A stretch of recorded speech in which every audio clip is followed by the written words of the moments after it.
Welcome to episode 23 of the Acknowledge to Action podcast. I am your host, Matthew Benko, and today we are diving into an amazing conversation with Nick Palmisciano, a veteran, entrepreneur, storyteller, content creator, family man, and just overall great dude. Nick shares his journey from military service to civilian life, finding Ranger Up to Diesel Jack Media, and creating the comedy series Office Joe and the hit film Range 15. We explore how humor, community, and resilience are vital tools for navigating life's challenges. A good portion of this episode focuses on the incredible mission of Save Our Allies during the Afghanistan withdrawal. What started as an effort to save one Afghan interpreter evolved into one of the largest civilian rescue operations in history. Nick shares his powerful insights from their heroic efforts, rescuing over 12,000 people in just 10 days. A story beautifully captured in the documentary Send Me. We also highlighted the impactful work of Sarah Verrado, CEO of the Independence Fund, and her advocacy for wounded veterans. This episode is packed with inspiration, actionable insights, and stories of compassion. Be sure to check out the reference links for additional information. Let's get going. Nick, thank you so much for being here on the Acknowledge to Action podcast. I'm really excited to have our conversation here. We talked a little bit before we hit record, but I'm really thankful for you to be here today. Yeah, thanks for having me on, man. I appreciate it. In the introduction, I said how you're the CEO of Diesel Jack Media. You are the producer, writer, director, and probably a couple other things. The show called Office Joe that's available on Amazon Prime, which I'm one episode in, which is a really cool show. So I don't want to go too much into it because we want to hear from you about it. And amongst all the other things that you've done, Ranger Up, Save Our Allies, this is going to be a really awesome conversation. I appreciate it. So yeah, I mean, I can jump into Diesel Jack. Diesel Jack started because I had sold Ranger Up, and I was finishing up my 1 year obligation. I had to work there for a year after it was purchased, and COVID was hitting. And when COVID, kind of like the precursor to COVID, the private equity group that bought Ranger Up was like, "Hey, we're gonna do layoffs across all of our businesses." Essentially as a hedge. And I was like, well, I don't think that makes sense. We're pretty thin right now. But then I looked at it and I said, you know what? Like, I'm the most expensive person here. So I'll leave and that'll give, everybody the opportunity to keep their job, because I was ready for something new. I had been doing it for a long time. And then when I told them I was going to leave, they basically said, well, if you're leaving, there's no reason to have a North Carolina office. All of those people can move to Ohio or they're getting laid off. And so obviously nobody wants to move from North Carolina to Ohio because it's Ohio. And so, I kind of came into the office and I said, hey guys, I've got, good news and bad news. And like, the bad news is you're all getting laid off on, Friday, unless you want to move to Ohio. And no one wanted to move to Ohio. Well, what's the good news? I said, well, the good news is you have a job doing the same thing at my new company if you want it. And they said, what's your new company? And I was like, I actually don't know yet. I'll tell you next week. And so, I went home and I kind of just, talked to my wife, talked to my friends, and just kind of self-assessed, like, what am I good at? What do I enjoy doing? And, what does the market need? And I felt like I had hired so many marketing companies to try to learn something that I didn't already know. And every time that I hired a company, to do ads or to do video or to do whatever, it just wasn't as good as what we were doing internally. Mm-hmm. And so I was like, I think I can do that. And so we already had this group of people that was, they were social media experts from building Ranger Up. And so we started making content for, small businesses that, that wanted to kind of get to the next level. And that's how Diesel Jack started. I mean, it was like I threw together a business plan in a weekend and then, kicked it off. And it took us about 10 months to become a 7-figure business. which is way faster than it took Ranger Up. Ranger Up was a long, slow process to get Yeah. to where it got to. And, it's a lot of fun. We work with really awesome organizations like the American Legion, our, not, I was Save Our Allies is a different thing, but Student Veterans of America.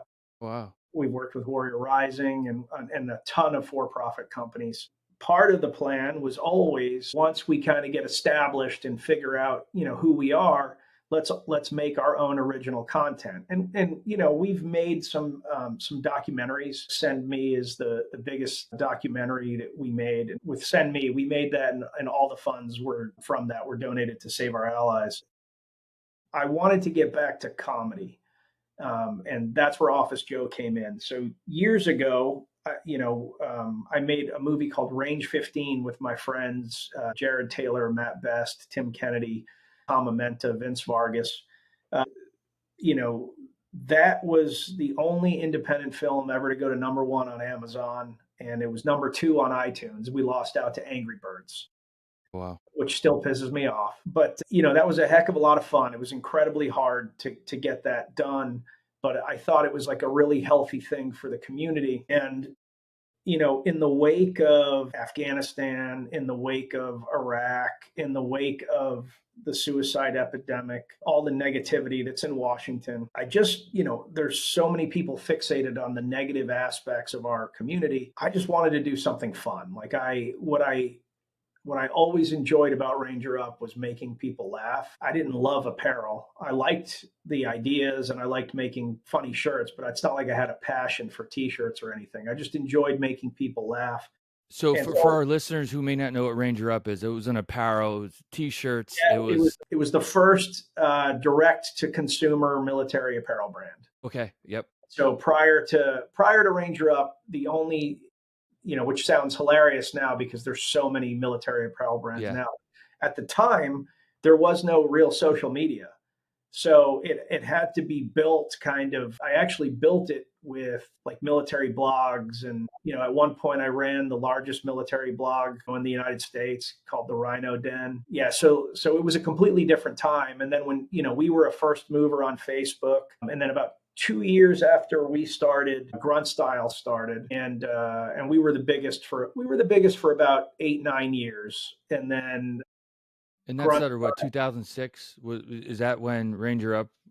Yeah, but like as like a true hobby. Like I never, some like a lot of entrepreneurs have these like really great entrepreneur stories where they were like, I had this vision. Like that wasn't me. I didn't have a vision. Yeah. I had a I got out of the military and I had a Fortune 100 gig, and I was really bored and I didn't feel like my life was moving in the right direction, even though I was making more money than anybody in my family ever had. I just felt very lost. And so I started this hobby with my buddy just to do something fun and to have like a creative outlet, and like no part, it was like, hey, maybe if it does well, Yeah. it'll pay for like a hobby or something. Like it was totally for fun. There was no vision of, like a multi-million dollar company.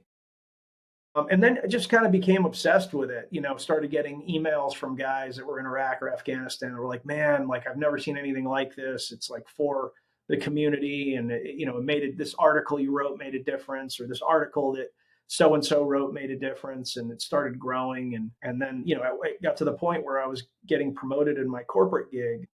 And I knew if I took the job, then it was going to be too much money and I was never going to get out of the thing that was like sucking my will to live. So I quit and I jumped full force into Ranger Up, and almost bankrupted myself in the process. But, eventually, it kind of started working and became a pretty substantial company. And it was kind of, I take some pride and also some responsibility. Like it was the precursor to all of the brands that it was the first blueprint that other people then improved on. So Yeah. at first it was us, then it was Grunt Style, then Article 15 and Zulu Foxtrot, and then Article 15 became, kind of switched gears to Black Rifle Coffee, and then Nine Line, and but we were like the first prototype, the YouTube videos and the Facebook videos, and Wow. kind of a different approach. Yeah. Yeah. You So just kind of you laid that path down. And everybody else improved on it. So, like, to be super clear, I am not taking credit for anyone else's success. I'm just saying it was kind of like the first building block on this pathway to, a new generation of veteran entrepreneurs. But I think you could absolutely say it was a source of inspiration for those individuals who may have had that like hobbyist venture Yeah, yeah, mentality. And I know you mentioned you didn't like have this like clear vision where you could go present it on like what's that shark show, Shark Tank. Yeah, yeah, Shark, like it wasn't that like clear cut. You met yourself where you're at and said, "Hey, this is cool. This is fun." And it was like a hobby. It was a means to help I imagine, deal with the transition from your service. You mentioned you were in the service. And I know we didn't touch upon that yet, but I imagine that was the motivation. Like, we'll see where this goes. So can you talk a little bit about your military service?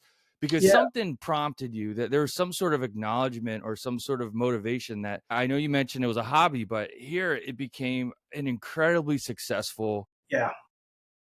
Yeah, I company.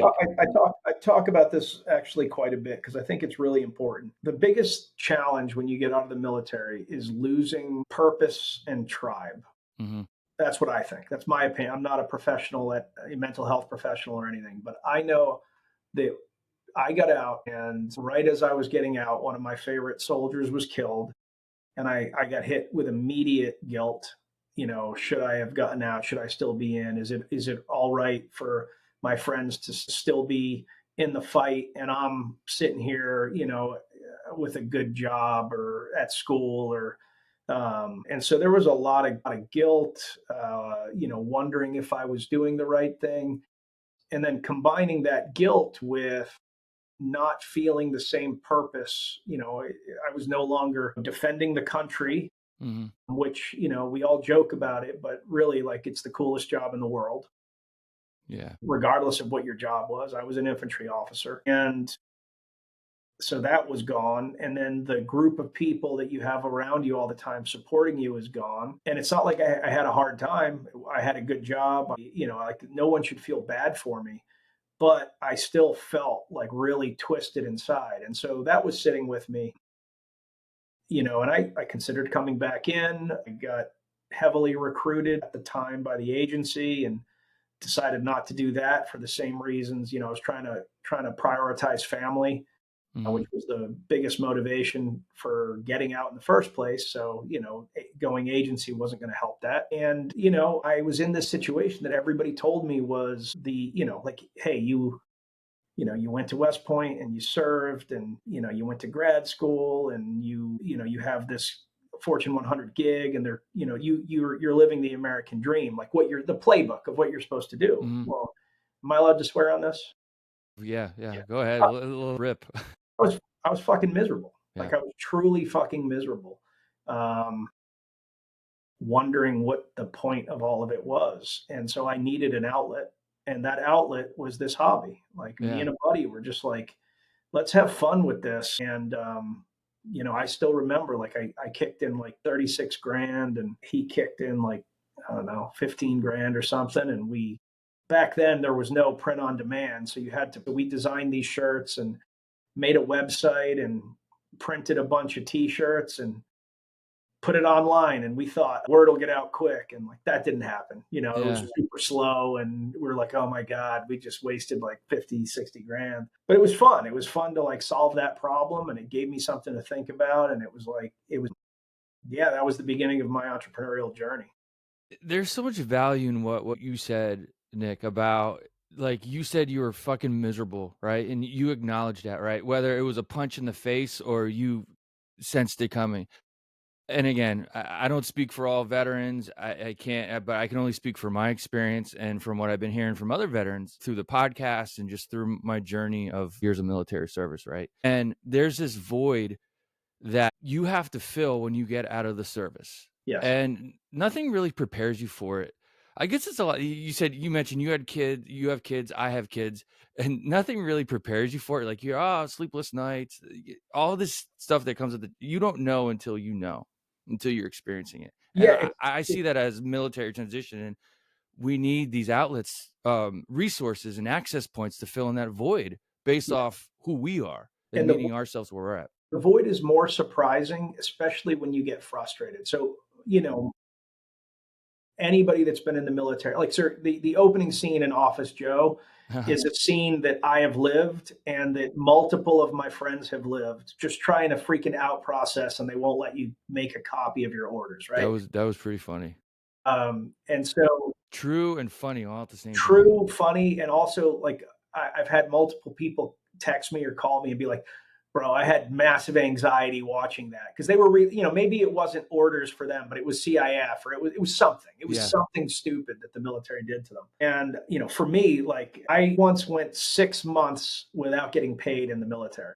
When I went to my first duty station, I was incorrectly placed on T status because they changed my orders to a slightly different unit when I arrived in Germany. And so the other unit reported that I never reported, even though I did report to the unit that they changed. So basically, like I was going to first ID and they changed me to first AD. And so the military has a default, which I didn't realize, where like if the box isn't checked, you essentially are missing. So Yeah. it was almost like I was AWOL, but I was literally, I literally had a platoon. Well, so I wasn't getting paid, and I went to finance. I went to, first sergeant, commander, battalion commander, brigade, like, and nobody could fix this. And we literally deployed, and so like I was deployed, and somebody was like, hey, you need to pay for this thing, and I was like, my credit cards are maxed and I haven't been paid in 6 months. And because I was deployed, all of a sudden it was a crisis. But for Yeah. 6 months, I had been going to different offices like every day. It was a nightmare. And just like that, in like 48 hours, I had 6 months of back pay, and it weirdly ended up working out because I didn't have to pay taxes on it because I was deployed when Yeah, they. you're in a Um, combat environment. I know it's a but like cliche, but like you can't make that shit up. you Like can't make it up, and really?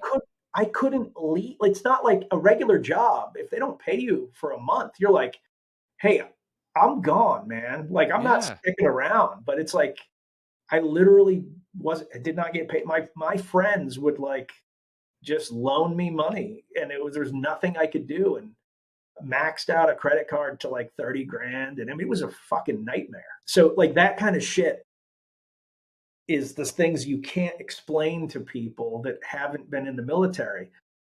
And it was literally like some finance nerd that didn't want to do her job, and not even a vet, like not even somebody in the service, but it was like some civilian that like hadn't Yeah. done it.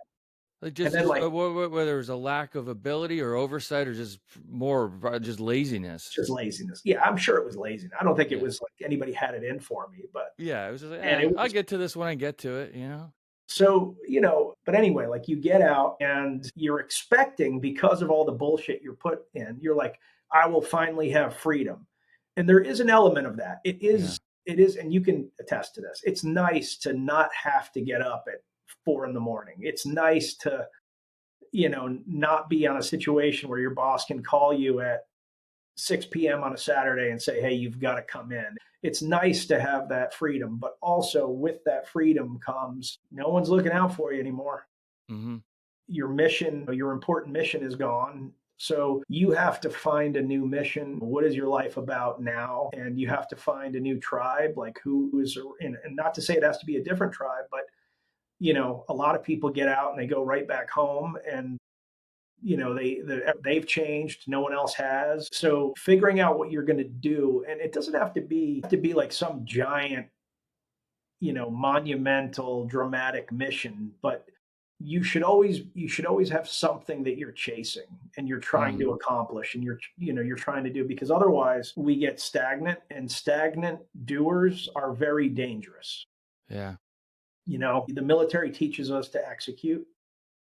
And so you get in this mindset, like, I'm going to knock things out. I'm going to solve problems. Doesn't matter how big, doesn't, complete the mission, complete the mission, complete the mission. And then all of a sudden, like you have to make the mission, Yeah.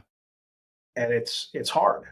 And if you don't do any thinking about that prior to getting out, which I really didn't, you're walking into a challenge. You absolutely are. Because they don't really when I say they, you're the Department of Defense, your branch of service, right?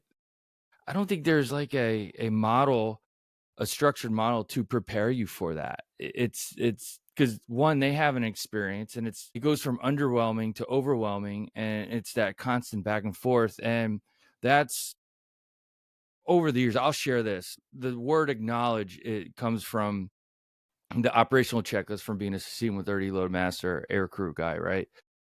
I That was just another word for me operationally, right? But over the years, it's evolved into this like really, and I'll say it's cliche, like like empowering. I know we like to use buzzwords a lot, but I mean it, like a very empowering word. And you have to acknowledge that for what it is, whether you're feeling overwhelmed, frustrated, mad, angry, all that stuff, confused, guilty. It starts with the acknowledge. And then when you do that, then I think that's where the magic can happen. And that's where you could identify those gaps, those voids, Yes. whatever you want to call them in Yep. your context of your life. So then you could go on to start companies like Ranger Up, or it could be any number of things. And 100%. Yeah. Yeah, and the other thing that, I almost think sometimes it's important to realize not everything has to be public. Most of the work I do now is not public. Like with Ranger Up, I was in a skit every week, twice a week, or yeah, it was super public. And I'll be honest, I don't mind being a little bit further back from, like I don't think I was ever an influencer because it was like the company was the influencer, not me, and there was like a cast of characters. But I definitely don't want to ever be that again. Like I enjoy doing shows, I enjoy making film, but a lot of my friends are, they're essentially influencers, and yeah. they got to make 3 pieces of content a day. They have to, they have to always be thinking, what's the next thing I'm going to do? And I like a slower pace. And to be honest, I don't love the attention. I like to help people get to where they want to go more than I like to find that myself. Like I would much rather be behind the camera seeing something that I wrote brought to life than be in front of the camera as like the star.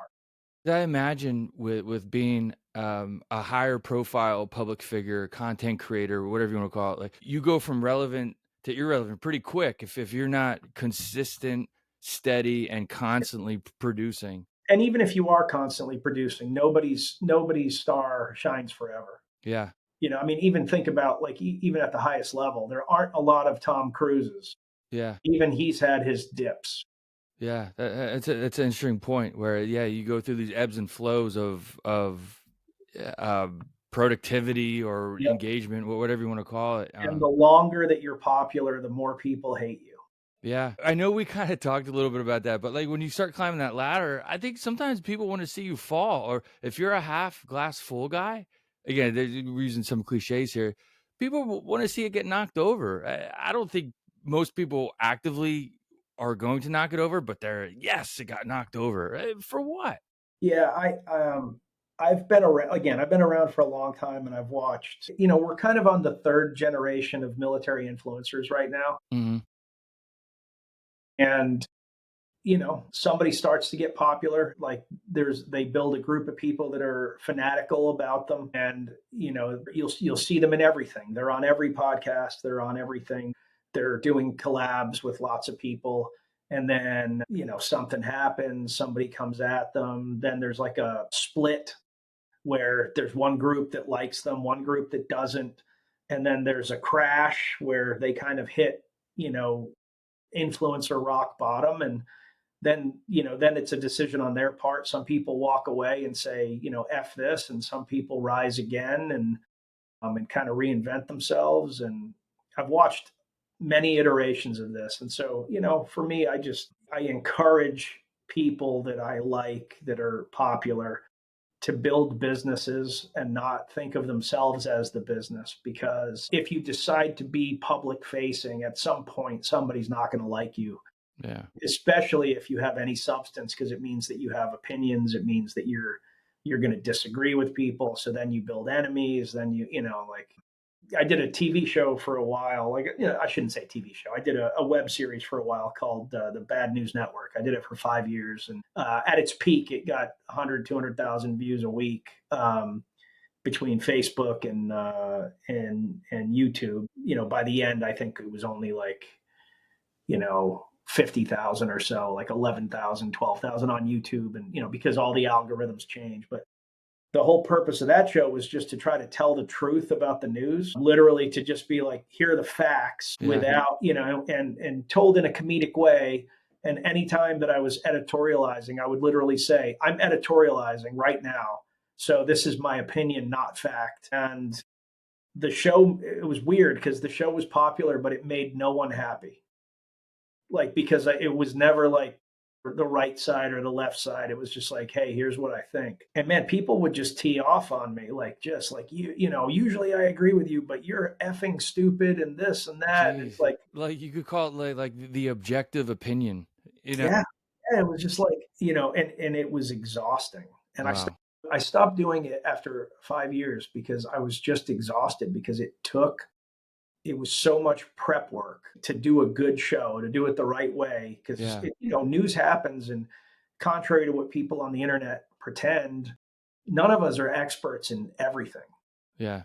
Like, right now, Syria is very spicy. And so a lot of people are pretending that they've known all the major players in Syria for a long time. And there are people that do. Yeah. But that's not most people. But if you believe the internet, everybody's been thinking deeply about Syria and all of the players and this, revolution for years. But to actually do the program the right way, to do the Bad News Network the right way, I would typically have to study something for a couple of hours Yeah. in order to be educated enough to speak intelligently on it. And then you have to write it in a way that's funny. And then you have to film it. And then you have to edit it. And it's like, it was a big job. And no matter what, every week you just get your ass kicked. Yeah. Yeah. You're just, yeah. Like how hard am I gonna get punched in the face this week? Yeah. Or, Yeah. Yeah. our house did that motivate you to transition into what you're doing now in comedy? Because I'm one episode into Office Joe, and it really has this incredible vibe. There's perfect sarcasm met with reality, met with personality, and all the stuff that I think that speaks to a good comedy. I've never produced a direct show, but I've been Yeah. on from a consumer perspective and watching, like, wow, I, it's pretty good. yeah. It's been interesting because with Range 15, we went really dark with Range 15. Yeah. It's almost unapproachable if you're not a vet. It's so dark. The jokes are all the jokes that you make when you're sitting around at NTC, or or you're deployed, or you're like, it's like everyone's bored, and so you just say ridiculous things. Yeah. Office Joe is not that. Office Joe is approachable. The comedies, I think about it almost like 90s comedy. There are no rules. We're willing to make fun of everything. I don't care. And to be super clear, it has, I don't think, any political leaning, but there is nothing sacred. Yeah. It doesn't have an agenda. It has no agenda, but also we're not protecting anything. So like, where people are like, oh, you could never make, a Mel Brooks movie now. Well, like, you can. You just have to not care what people think. And so Yeah. that's was the approach we went into with Office Joe. No agenda. We wanted to tell the story about a guy that just got out of the military and was trying to transition, in this office environment, and all the things that happen to newly minted veterans and how they're trying to adjust their old mindset to the new mindset. And, Joe, the main character, it's not like he's some tough guy. He's not trying to make them understand him, but the personalities that are in the office that he has to Yeah. deal with really challenge him and really kind of put him in a bind where he's like, what the fuck is wrong with everybody? Why don't they get it? Yeah.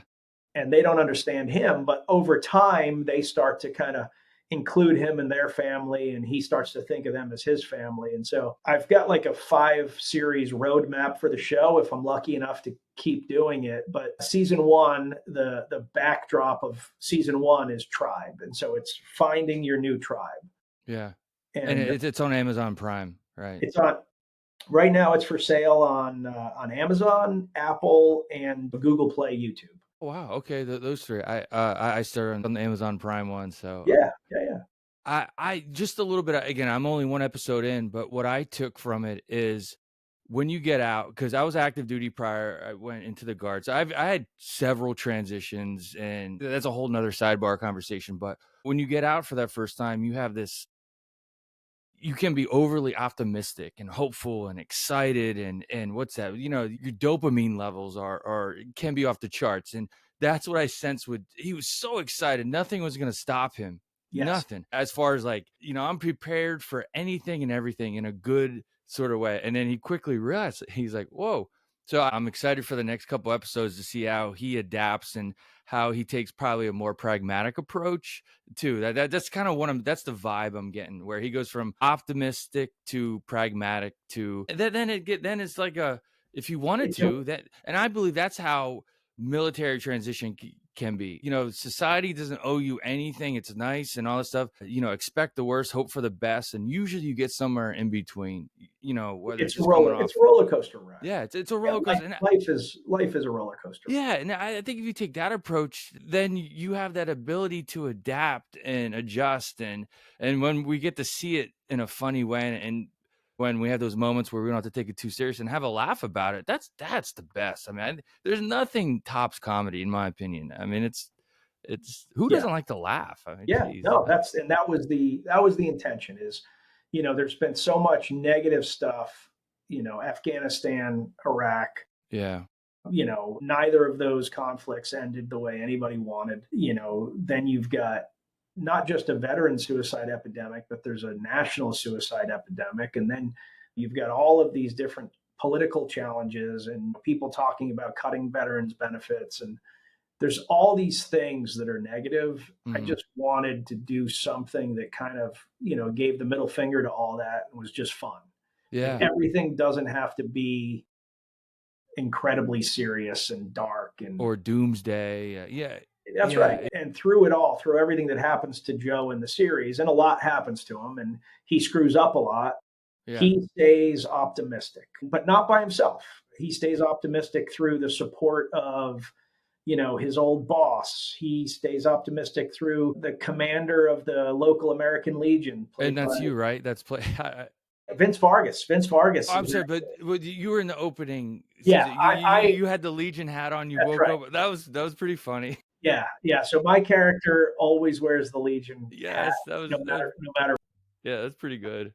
And but Vince Vargas plays the local Legion commander. Okay, okay, He shows up in episode 3, gotcha. and he becomes Joe's local, kind of go-to guy, and he does an incredible job. He's so talented. Um, and so like he doesn't do it alone. He does it with help from his coworkers, from veterans that have gone through it. And that's another lesson. We have a tendency to just suck it up and drive on and do everything ourselves and not ask for help. But every time I've done anything that was meaningful, I did have help. You Yeah, know, Range 15 is, one of the proudest moments of my life is watching that, succeed. That was, 6 guys working their butts off and a and whole bunch of other people. can you talk a little bit about that? Yeah.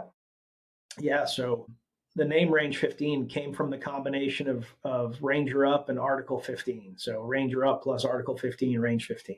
Okay, And Jared Taylor came to me and was like, "Hey, man, I really want to make this movie. We want to do this. I thought we might do it together." And I was like, "That'd be amazing. I'd love to do that." So we kind of figured out, what we wanted to do. They had a script that was penned by one of their friends, and then I rewrote it. Ross Patterson rewrote it. I learned a lot about script writing from working with Ross. And then Jared and I embarked on a journey to try to raise money. And we flew out to Hollywood and we met with some people, and everybody kind of laughed at us. And it was like, you know, I mean, and fair point to them because it was So let me get this straight. You want to make a movie with actors no one's ever heard of that aren't actually actors, and it's completely inappropriate, and somehow this is going to be a success. And we were like, yes, that's exactly right. And we got rejected. And so Yeah. we kind of got pissed, and we were like, let's and this was Jared. He's like, let's crowdfund it. And we asked Ross if he would direct it, and he was like, yeah, sure, if you can crowdfund it,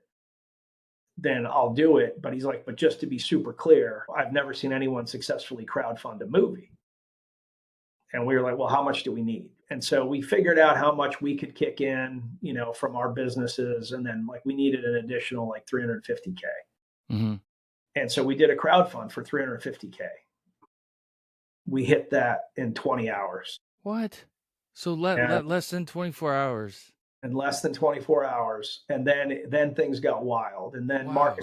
then we were like, Marcus Luttrell will be in it if we hit 500,000. That was his idea. He was like, hey, post that I'll be in it if you get to 500,000. And he didn't want anything, for it. He just Yeah. wanted to see if we could get bigger. It was an incentive to get more. It was like, Yeah. And so we did. And then boom, we were at 500,000. Anyway, long story short, wow. when all was said and done, we had raised, just shy of 1.5. And so then we were off to the races. And so, we didn't have any big actors that were willing to sign on because it was this unknown thing. And I was like, man, I want to get William Shatner. And Ross was like, you can't just get William Shatner. Like, he approached, Shatner's people, and they were like, it's not really the kind of project he wants to do. And I was like, I'm going to write him a letter. And Yeah. Ross was like, no actor gives a fuck about you writing a letter. I'm like, oh, I'm going to write a letter Yeah. anyway. And I legit have always thought that Shatner's Denny Crane in the show Boston Legal is one of the finest acting performances I've ever seen. And I basically said that. And I was like, it'd be awesome if you were in the show. And he wrote back and he was like, let's do it.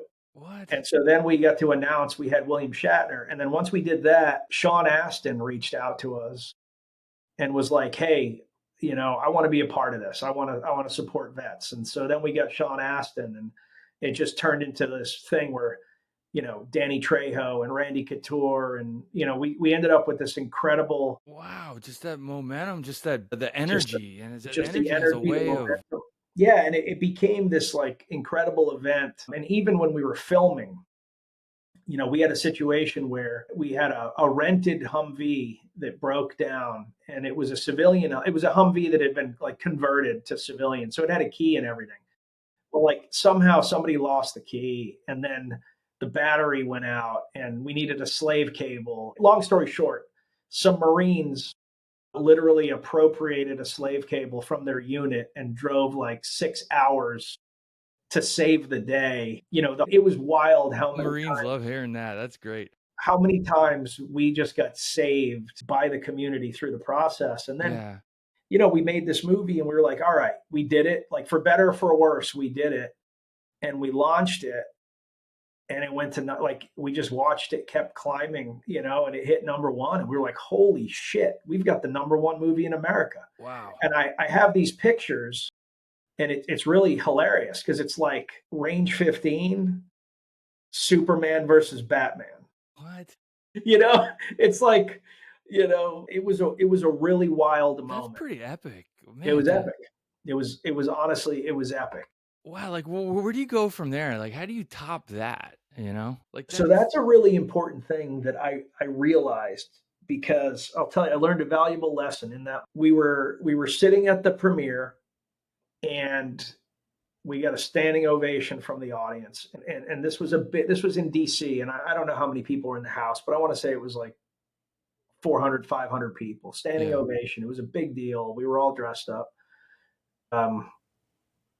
Like I said something to my wife about like, oh, I got to do this or that. And she was like, I need you to stop, and I need you to enjoy this moment, because this is a huge moment in your life, and you've worked so hard for this moment, and your friends have worked so hard for this moment.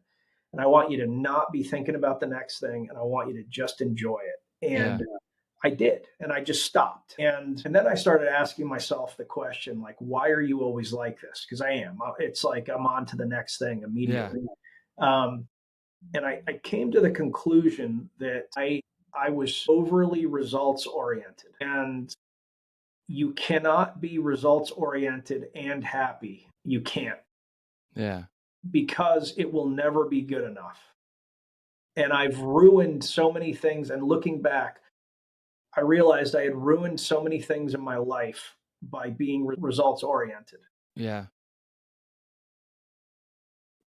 Loved wrestling as a kid, and I started wrestling my freshman year of high school. It was also the first year that our school had a varsity wrestling team. Prior to that, it was like a club. And the first sectional tournament, which is like the precursor to states, to see if you make states, that we went to, like no one placed, and I got beat in the first round, and I was a pigtail match, which means like you don't get to wrestle again. And I was like, I set the goal. I was like, someday I'm going to be on a podium and I'm going to place in this tournament. And it was like, that was the big goal in my mind. If I wrestled for 4 years and placed at sectionals, that was going to be like the big thing.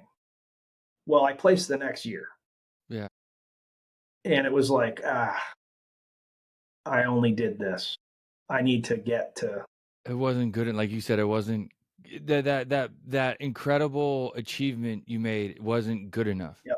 Yep. And then it was like, I'm going to, I was the alternate for states, but I didn't make states. And so Yeah. then the next year it was like, I have to make states. And I did, but like I didn't place at states. And so I was like, Yeah. and then the next year I won sectionals, and I lost to the state champ in the semis, by a point. So I blew winning the state championship, which was my new goal. And even though I placed in states and had a great tournament and wrestled some of the best wrestling I've ever wrestled in my life and came within a point of making the final, it's like, man, I blew it. I left feeling like I blew it. Anyway, like I can continue with this, and that problem continued into college, and it's like it was. I took something I loved and I made it a liability. Wow. And I actually had a negative feeling about wrestling for the next few years. I wrestled a little bit my freshman year of college, and then I didn't wrestle after that. And that was at West Point. That was at West Point. Yeah. And I don't want to spend the whole time talking about wrestling, but I did not appreciate opportunities. I saw the opportunities that were afforded me as something less than what I wanted or deserved or whatever. And so my relationship with wrestling was so unhealthy by the time I got there, that it was like a job. And it wasn't. I didn't love it anymore, That passion was gone for it, or because or I subsided. ruined it. Like, again, if you had asked that freshman kid, how would you feel, if you had a bronze medal in the state your senior year? That kid right would have been like, that's impossible. That kid would have said, that is impossible. I'll never be that good. Yeah. Right? That kid would have been thrilled. He would have said, I'll accept that right now. But the guy that got that just felt like a failure. Yeah. Does that make sense? It does.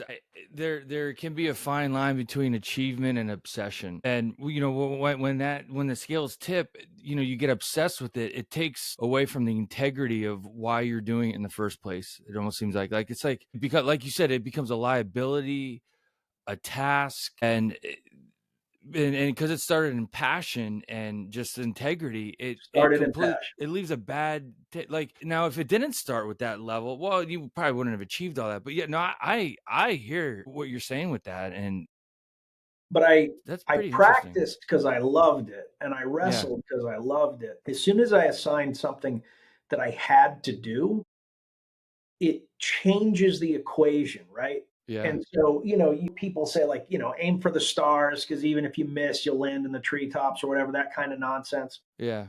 But it is true, as long as you don't put everything into having to hit that goal. So if you're like, hey, I want to, so with Office Joe, I wanted to make a comedy series. I wanted it to be good. I wanted to, direct for the first time. I had all these things I wanted to do. but I did not tie my happiness to the results. The show's doing pretty well. It's not having that, it's not having that range 15 moment, but I also didn't expect it to, because that was truly a once in a lifetime moment where like the whole military community was waiting for this movie to drop. But, thousands of people have bought it, and it's got, a 9 on IMDb, and it's a perfect 5 on Amazon. And I'm getting tons of messages of people that really appreciated it, and I hope it does more. I hope it gets bigger, and I hope it ends up on a Netflix or something. I hope that happens. But if it doesn't, I made a show that I'm really proud of with people that I really value. I had a very, it was a very touching moment when Jared Taylor co-founded $1 billion company in Black Rifle Coffee. And I called him and I'm like, hey man, I really want you in the show. Can you come out? He's like, absolutely. Here are the dates I'm available. Like, Austin von Letkeman, Mandatory Fun Day. Yeah. Like we had only met a couple of times, and I was like, hey man, I think you'd be hilarious in this He's role. a big He's Instagram guy, right? Like big Instagram guy. yeah, I've seen, because when I saw, I was like, that was really cool. And Ashley, I never said her name. Ashley Gutermuth, she's she's amazing. Yeah, the her comedic abilities is great. She is hilarious all the time. Tim Kennedy was a 500-pound villain, Yeah. in the show. Vince Vargas, he had just finished filming his last season of Mayans FC, where he was getting paid like, I don't know, 50 grand an episode or whatever. And he did Office Joe for like the SAG minimum. Yeah. Without any question though, like these guys all, everybody I asked was like, they either came and they did it, or they couldn't for a really valid reason. And they were like, I'm so sorry. Yeah. I'll if there's a season 2, I'll do it. And so that was like a really nice moment. And so option 1, and this is just true of everything in life, option 1 is to say, my God, it hasn't started as big as Range 15 did, and feel bad. Option 2 is, I got to write a TV series for the first time. I got to direct a TV series for the first time. All of my friends, despite their vast success and level of busyness, made time for something that was important to me. Thousands of people have bought the thing that I made, and the people that bought it are overwhelmingly happy with it. Yeah. There's 2 ways to think about it. And I used to think about it like this, like Nick from 10 years ago, right now would feel terrible. I'd be like, man, like it's only doing pretty well. It's not the biggest thing on the planet. Yeah. And changing that mentality has made my life significantly better. And to be honest, I believe that I make better work. Yeah. Focusing on the process and what the opportunity that has been afforded me, rather than worry about what the results are. That's great fit. And how I'm hearing that and processing that, I think we kind of like just skim the surface before we hit record, is expect nothing, appreciate everything. That's kind of like my like life hack tool that I use every now and then. It's like, hey, we'll put my back. I like, of course, I don't want to think lousy or it's not stinking thinking, but it's like, hey, expect nothing but appreciate anything and everything that comes your way as a result of the energy you put in. And that to me, I think it's a mindset. Well, it's a mindset that's helped me get through challenges and prepare for things. And it also helps you kind of, it changes the way you look at victory and defeat. Yeah. Right? Going back to the wrestling analogy, if you lose a match and you go, I'll never be good at the sport, I'm done. You just wasted that, you just got your butt kicked and you wasted it. Yeah. Or you go back to practice and say, hey, this is how I got my butt kicked. How do I stop this? That one method is just judgment. The other method is growth. And so, without Range 15, there is no Office Joe. Without Ranger Up, there's no Office Joe. Without Ranger Up, there's no Diesel Jack. And I can go on, like all of these things are connected, and all of these things have victories and defeats. And so, maybe Office Joe will slowly become a massive hit. maybe it'll just become a reasonable hit that people appreciate. Either way, it's going to lead to whatever the next thing is, which I don't know what the next thing is yet, but without Office Joe, the next thing would not happen. Yeah. Do you know what I'm saying? No, I do. Yeah, it's part of it sounds corny, but like part of the process. It's part of it's a critical piece of the puzzle to keep that thing great. Like, I think transition, readjustment, whatever we want to call it as a veteran, whether we did 4 years, it doesn't matter. It's a race that we're never going. There's not a finish. There isn't a finish line to That's it. right. It's more of a checkpoint. It's a waypoint. It's like, okay, now what? And I think if you look at it like that, and for some of those legs and those waypoints, it's uncharted territory. It's overwhelming. Some of those, I've never run a marathon, but from what I heard, it's like you get this runner, you get in this stride, but it takes a while to get up to that. Till you get into that. Don't listen to those people. I used to run marathons. Okay. And I never had that. Like Okay. when It's like people were like, "Oh it's like yeah, what am yeah, I you doing? get this runner's high." Like I never had a runner's high. Every time I ran one, I was like, "What the fuck am I doing right now? Like I got better stuff to like. Why am I at mile 16 and I still have 10 miles to go? This was stupid." Yeah, it's like I got shit to do. Like, oh man, I got You know, better stuff to yeah, do. toenails are falling off because you're running too much. Your knees hurt. Like all of it's bad. So yeah, I don't know. I don't know what those people. I just what you've been sharing has been incredibly valuable. But there's one thing I'd be doing a disservice to this conversation if we didn't address something, and that's you're one of the founding members of Save Our Allies, and that was the folks what with the Afghanistan withdrawal and that everything as when we got connected, as we get to learn, as I was learning about your background and everything that you did, I was like, wow. But what really stood out to me, jumped out at me, because I was in Kuwait, in Ali Al Salim in 2021 when the withdrawal took place. And when I read about what you did with Save Our Allies, I was like, yeah, because I'm a C-130 guy, right? I'm a load master, so we had to deal with a lot of the aftermath that really didn't get addressed because the focus was around the Afghanistan withdrawal and getting the refugees out and all that. And so when I saw that you were a part of that and what you did, I was like, wow, like it's so, and I'll just say this, it's amazing how energy works. And here we are talking about it because I never thought I'd be talking with Nick, who did this amazing documentary, who did all these things, and who's actually, you were in Afghanistan and helped get some of those 12,000 plus in the final 10 days. And I was in not far in time zone, speaking in the grand scheme of things, because we were there dealing with that. I mean, we did mass airlifts and all the other stuff that's like tactical stuff. But can you talk about that a Yeah, little bit, just to yeah. highlight, because it's Yeah, it was one of the weirdest experiences of my life because I was actually sitting. I was sitting at Tim Kennedy's house, and we were working on a book, and I got my phone rang, and it was Sarah Verardo, who's the chief executive officer of the Independence Fund. I had known her for years. Her husband was one of the most badly wounded troops in the entire global war on terror. And at the same time that my phone rang, Tim's phone rang, Mhm. and he got a call from Chad Robichaud. And Sarah, my joke about Sarah is she's deployed more men than the United States government, and she is a very serious woman that I love dearly. That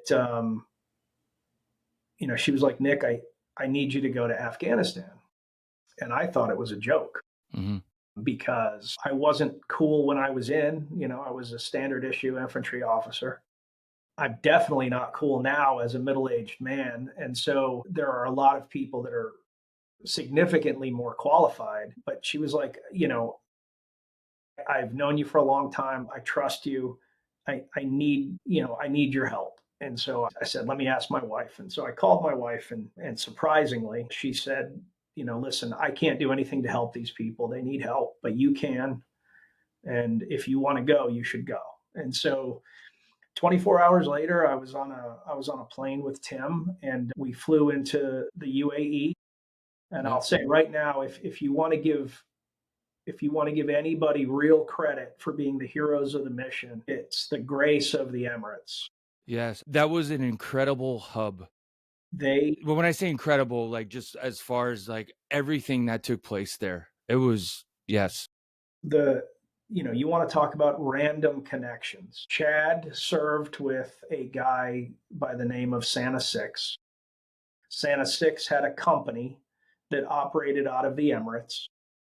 He rode motorcycles with a guy named Joe Robert, who grew up in the Emirates. Joe had friends at the very top in the Emirates, and he made some phone calls and asked permission to land planes in the Emirates. Yeah. The royal family came back and said, "We'll do you one better. We're going to give you a couple planes." Wow.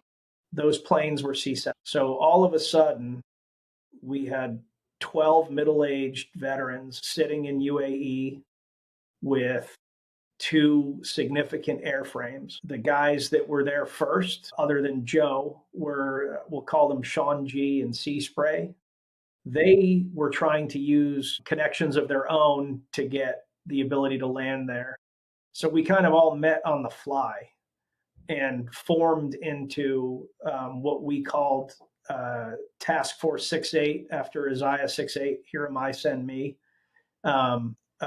Flew into Afghanistan. Sean G, Sea Spray, and then later Tim were the ones that were physically going outside the wire and grabbing people that couldn't make it to the gates, that were on manifests, but like couldn't make it physically Yeah. to the gates. The rest of us loading planes, managing the hangar, doing AS3 air jobs. And we kind of just formed this little group, where some people were in the Emirates, some people were on the ground in Afghanistan. And, we just evacuated as many people as we could. Again, like I personally did not do anything that was valorous or anything like that. That was a group of Air Force guys that kind of were stepping outside the lines, led by Sean Herlihy, as well as Sean G, Sea Spray, and Tim, and then the rest of us were, we were the logistical background. Yeah.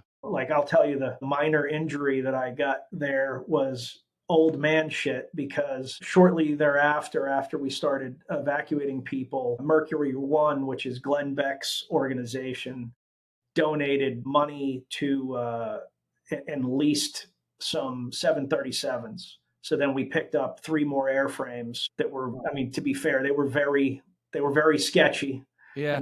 and they smelled like latrines. But and apparently I found out later that 737s crash a lot. So I was glad that nobody Like, told me at the time. But anyway, there's no gates like we have at airports. It was just like a really steep ramp. And so this one guy that he had no legs and was on a bag, like a catheter bag.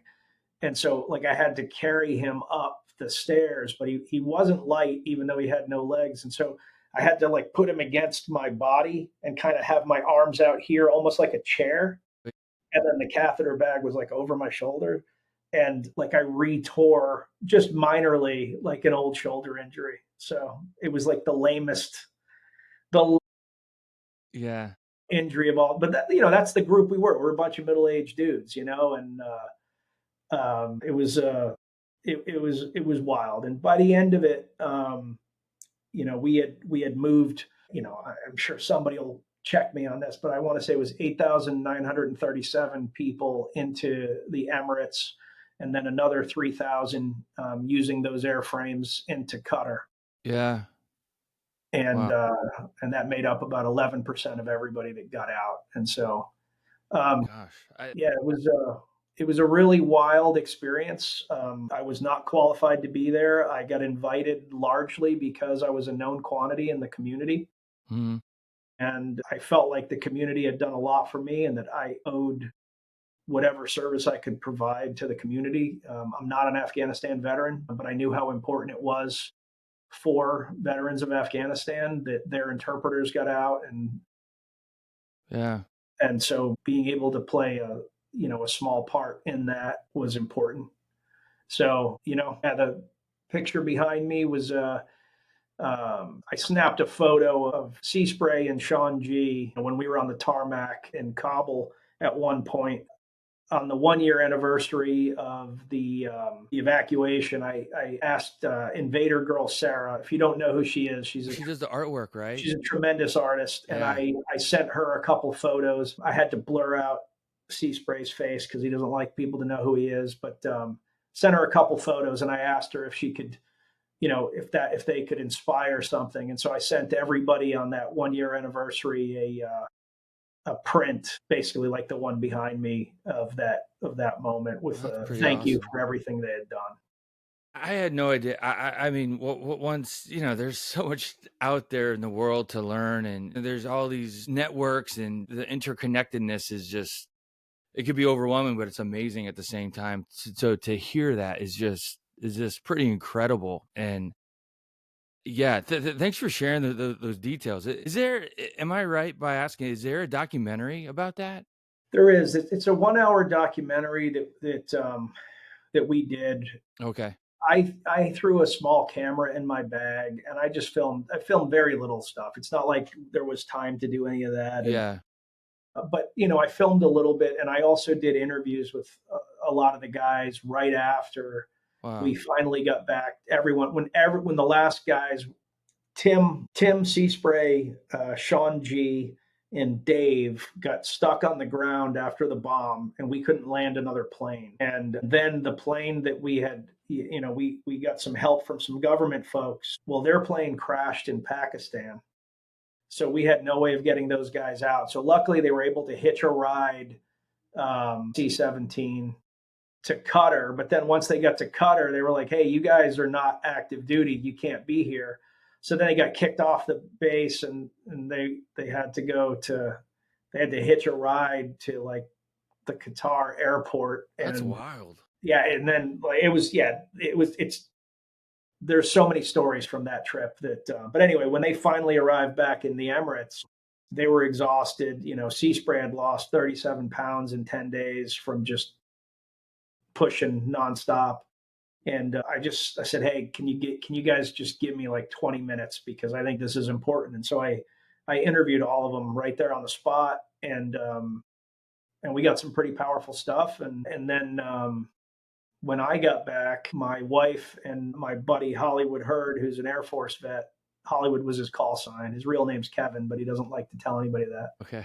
But Hollywood Hurd and my wife ambushed me at like 1 in the morning at the airport with a camera, and I was like, "I'm not doing this now." And they were like, "Listen, if you don't do an interview right now, you're going to rest and you're going to give me some officer bullshit tomorrow. Yeah. And right now you're raw and I just want to talk to you." And so they sat me down and I did like an interview, and that ended up becoming I don't want to say the baseline because when we talk about the withdrawal, I am the furthest thing from the main character, but it was like the skeleton to tell the story that was filled in with the meat from all of the other participants. Yeah.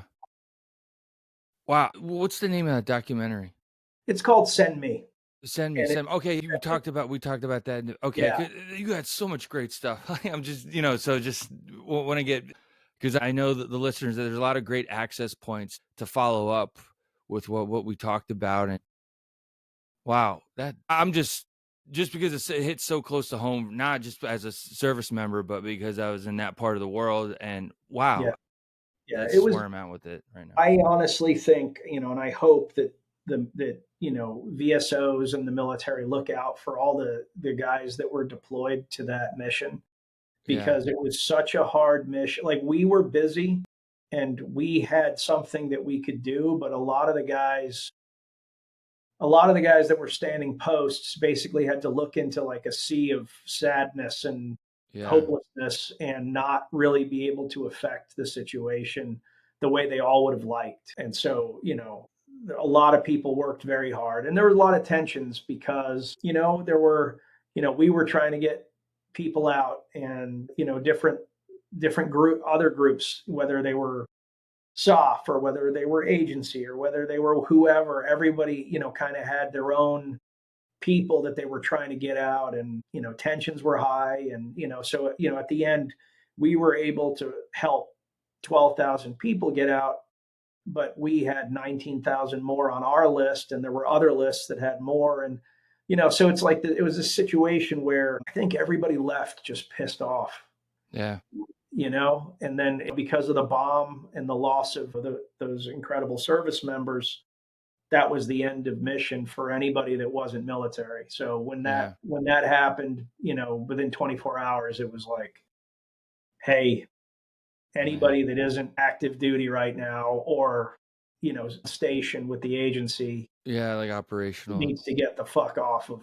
Yeah. It's one of the, I imagine it's one of those situations. It's hard to inventory all the good and all the value because of leaving in that For sure, state of affairs. for sure. It overshadows the 12,000 because you're thinking about the 12,000 plus more who needed to get out too, and rightfully so. And it's probably something that is always forever going to be something to Yes. wrestle. Talk about wrestling. You're going to be always wrestling with it. Yeah. So literally everybody that was involved in any of that stuff, whether it was in our organization or other organizations, has the whole, if we had done this better, if we had started earlier, if we had, or they have beef and like there were arguments with people, like, like there's high stress, high quality people trying to do good things. It's never going to go perfectly. And that was the most imperfect of situations. Yeah. I am super proud of the 12 guys, and of course Sarah, who in many ways was the architect, uh, that were involved in that. Nobody's perfect, and we certainly weren't perfect. But I, very proud of all 12 of the guys. I can tell you, like, nobody slept. Every an hour here or there. Yeah. And yeah, they it was one of the many times that I've seen the veterans come together to do something that was really impressive. And I thought for the Afghanistan withdrawal, every veteran that I feel like the whole community, from like World War II vets all the way down to brand new soldiers, were actively involved in doing anything they could to help. But yeah, it was a Yeah. Definitely hearing that and hearing that perspective, it prompts me to reflect on my experiences in a way that I haven't fully processed yet. And, no pun intended, but it's putting me in a position to acknowledge some of the things that I had a hard time being in the moment with. Mhm. And that's something that's it's going to be that journey. There isn't going to be a finish line to this, and and a lot of our experiences with That's right. challenging situations. I know there's only going to be more to come in different ways. That's right. And it's hard, and it goes maybe back to what we were talking about before, is, you focus on the result and it's impossible not to get caught up in the negativity. Yeah. And then, Save Our Allies, we went on. I ended up spending after all the flights were killed, I ended up spending another couple months in UAE and then Pakistan, building up like a network of safe houses in Pakistan, so that, Wow. and then, and the last of those people, finally got out a month and a half, 2 months ago. We finally got the last person out of our safe houses. And because of those safe houses, this is stuff we need to hear more about. Wow. It's Yeah, incredibly valuable because I'm trying to formulate my words here, but it doesn't surprise me, but it does. As far as like why it's not being highlighted, but at the same time, like there's so much behind the scenes that we don't know about that. Really, at the end of the day, I think most human beings just want to help each other, regardless of nationality, for sure. opposing Yeah, viewpoints. There comes a point. It's like, hey, this is a straight up humanitarian mission that we just need to help each other as I best have we found can. over and over again that most people are actually very generous. Yes. Yeah. And Save Our Allies is, we've been able to do a lot of good, but it's hard, man. It's so hard because I think the secret to success in these terrible situations is a good public private partnership, right? We will never be able to do as much as the US government can. I mean, Yeah. let's be super honest, right? So, we can say, hey, we got 11% of everybody that got out of Afghanistan out, but without the military, doing literally all of the security work and having an air force and having, like, then we would have gotten 0% out. You know what I mean? Like Yeah. um, so the key is to do things that support that public private partnership. And so what SOA has done since then is we often can move faster to bridge the gap before the government arrives. Yeah. So, for example, when everything went down in Haiti, the same day it all went down, Sean Lee, who I met in Afghanistan for the first time, or I should say in UAE for the first time on that mission. He and I flew to the Dominican Republic and we kind of built a little network of helicopter pilots, and we put together like a structure to get Americans out and, kicked that off. And then, by the time we had that, starting to move, the US government had, then come in and secured some airports and they had a structure, and then we were no longer needed. So in that situation, we were on the ground for about a week. Yeah. Um, Wow. so it's super interesting. Again, I'm super proud of the organization we have and the people that are involved. And you see over and over again right now, SOA is working in Western North Carolina. So, when everything happened, we had volunteers that were doing search and rescue. And then once the need for search and rescue faded, my 10-year-old son was an elf, and Hollywood Herd, who I told you about before, was Yeah. Santa Claus, and they flew around in a helicopter and dropped off presents for kids and Wow. had kids. That's what my 10-year-old did last weekend. Wow. I mean, nobody would ever forget that, but what an experience. Wow. Yeah. Holy, wow. That's awesome to hear. And because something's always happening, right? There's Yes. going to be the next catastrophe. There's going to be the next natural disaster, right? And it's important to hear, like, hey, how is Western North Carolina and Eastern Tennessee doing? And It's rough. It's because rough. it's easy, not easy, and it's not anybody's fault. But if you're not directly involved, it's easy to forget Yep. because it's Yep. life goes on. That's right. And so hearing that and getting a reminder of that, I'm like, wow, there's actually still a need out there, and there's Oh, sure. individuals and organizations contributing to that. Sure. There's a huge need. Entire towns were wiped out and thousands of people died. And Yeah, I mean, it's people just, were stuck in the mud. Like, it just was the mud that came off the mountains. It just was. there was when we were out there. Well, I wasn't out there, but my wife was out early on visiting a town, and there was a washer stuck 40 feet up a tree. Like a washer, like the door had gotten ripped off, and the washer got stuck on the top of the tree. Just to put in perspective, how how much water they said it was 4.5 trillion gallons in I- like 20 minutes. Wow. Like I it, don't even know how to comprehend that. Like, I mean, it was like a 1,000-year storm. yeah. Like it Wow. literally hadn't happened in recorded history. You've provided such incredible stuff today, Nick. You're an incredible inspiration. Everything that you've done, that you're going to continue to do, And from I appreciate that. sources of relief and comedic relief. We have that through Office Joe, through inspiration, through learning more about Save Our Allies. It's there, and it sounds like there's something for everybody in terms of figuring it out. And that doesn't necessarily mean we have to be top tier entrepreneurs or starting the organization. There is so many ways we could contribute and connect and collaborate, as whether we're veterans, whether we're connected to veterans, all walks of life. That's what this podcast represents. For sure. Acknowledge action. You don't have to be in the middle. I mean, that's my go-to. That's my strong network.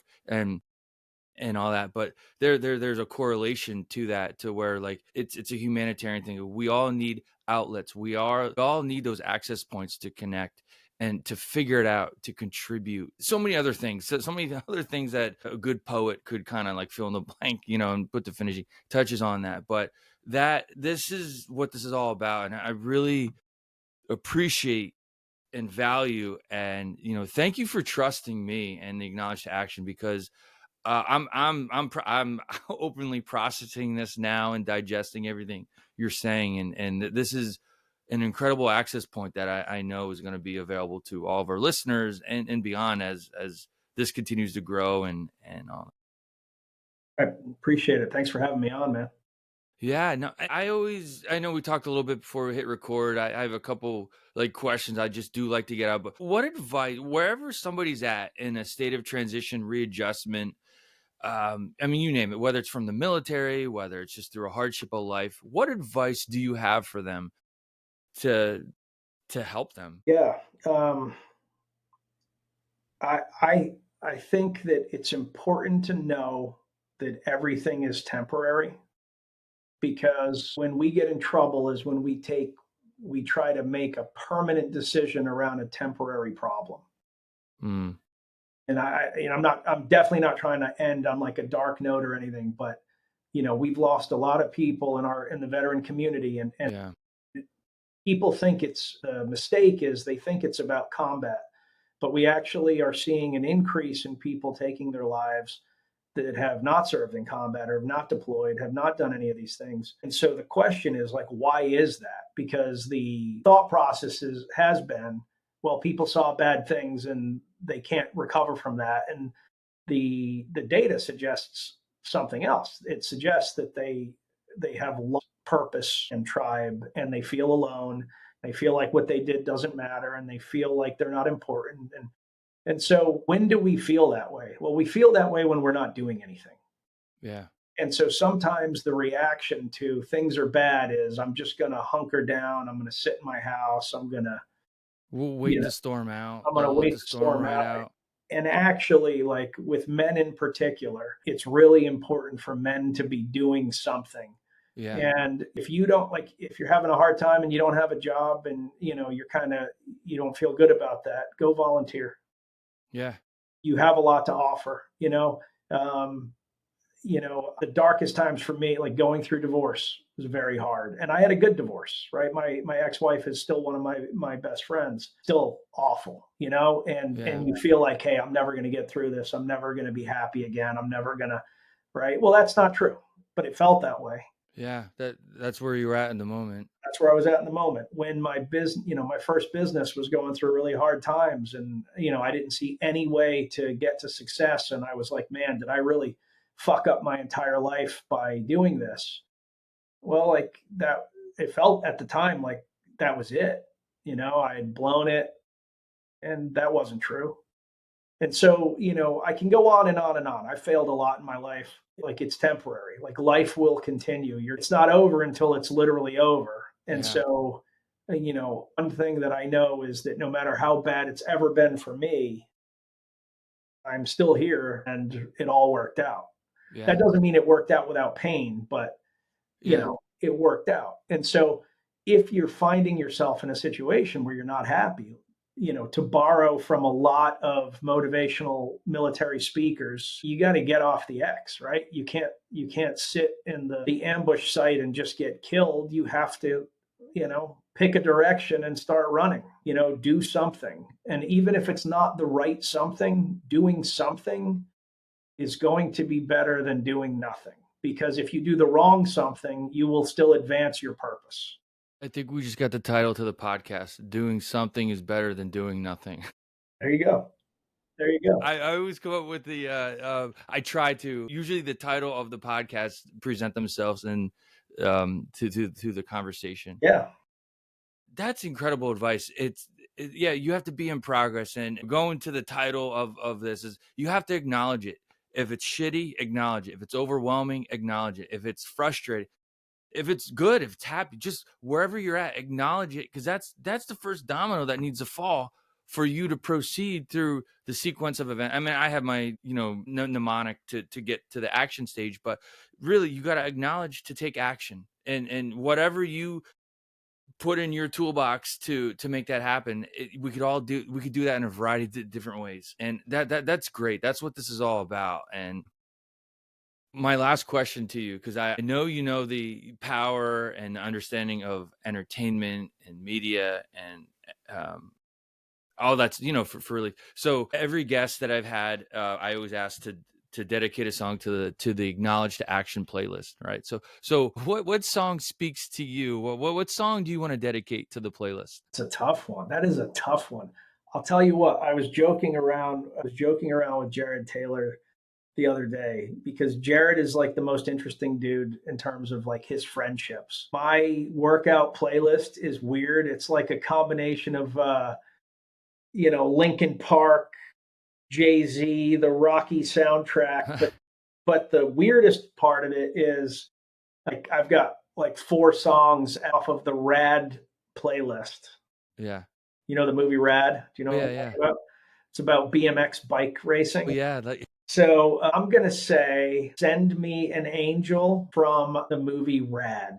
Send me an angel. That's a great, so much. I mean, everyone has their preference, but so much greatness has come out of the 80s. I grew up in the 80s. So the greatest BMX dance off in the history of cinema is to that song. So you guys, if you forgot that magical moment, Send me an angel.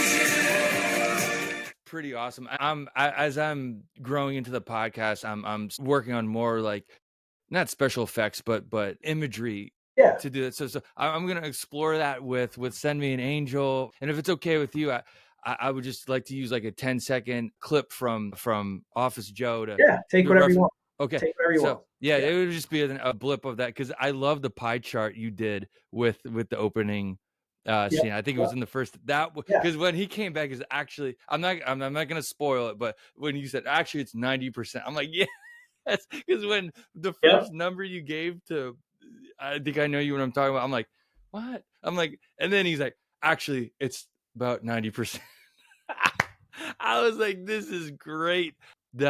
So I'll tell you what else is great. This conversation, Nick. Thank you. My pleasure. I look forward to sharing this with the audience and staying connected with you. I appreciate you and I appreciate this opportunity. My pleasure. Thanks so much, man. All right, Nick. Hey, take care. See you later. Okay. Thank you for tuning in to this powerful episode of the Acknowledge to Action podcast. This conversation with Nick Palmisciano took us through an incredible journey of resilience, humor, and action. From his work at Dieseljack Media to the creation of Office Joe and Range 15, Nick showed us how storytelling and community can bridge divides and inspire change. We also delved into the life-saving mission of Save Our Allies during the Afghanistan withdrawal, a testament to the power of collective action captured in the documentary Send Me. Be sure to check out the reference links provided for all the great resources referenced in this episode. Don't forget to subscribe to the podcast for more inspiring stories and insights. Wherever you are on your journey, you are not alone, and know the journey doesn't end here. Keep pushing forward, believe in yourself, encourage one another, and always strive to build strong, authentic relationships. Until next time, stay safe, be well, and keep moving forward with the power of Acknowledge to Action. This is the Acknowledge to Action